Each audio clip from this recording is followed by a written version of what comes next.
தோல் நோய் உள்ளவர்கள், அனைத்து விதமான தோல் நோய் உள்ளவர்களும் தவிர்க்க வேண்டிய உணவுகள் என்னன்னு கேட்டால், மிளகாய் தவிர்க்க வேண்டும். ஓகேங்களா? கடுகு தவிர்க்க வேண்டும். ஓகேங்களா? அதிக சர்க்கரை இல்லை சர்க்கரையில் தயாரிக்கப்பட்ட உணவுகளை கம்ப்ளீட்டாக நம்ம ஸ்டாப் பண்ணணும். ஓகேங்களா? உப்பு ரொம்ப ரொம்ப எவ்வளோ குறைக்க முடியுமோ அவ்வளோ உப்பை குறைச்சிக்கணும்.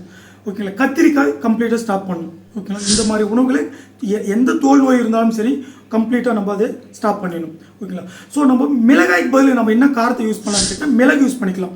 நீங்கள் பச்சை மிளகாய் இருந்தாலும் சரி, வரமிளகாய், காஞ்ச மிளகாய் எதாக இருந்தாலும் இச்சிங் அரிப்பு அதிகமாகும், தோல் நோய் அதிகமாகும். ஸோ நம்ம அதுக்கு மிளகாய் உங்களுக்கு வேணும் காரத்தை தவிர்க்கிறதுக்கு நம்ம மிளகு யூஸ் பண்ணிக்கலாம். அதே போல் கடுகு யூஸ் பண்ணக்கூடாது.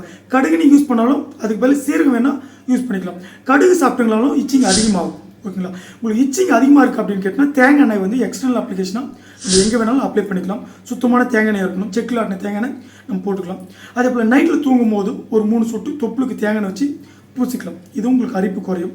ஸோ எண்ணெய் வகையை வந்து தேங்காய் எண்ணெய் ரொம்ப பெஸ்ட்டு, இச்சிங் நல்லா கொஞ்சம் தேங்காய் எண்ணெய் குறையும். ஓகேங்களா? ஸோ தோல் நோய் இருக்குது அப்படின்னா இந்த மாதிரி உணவுகளை நம்ம கம்ப்ளீட்டாக அவாய்ட் பண்ணுறது ரொம்ப நல்லது. நன்றி, வணக்கம்.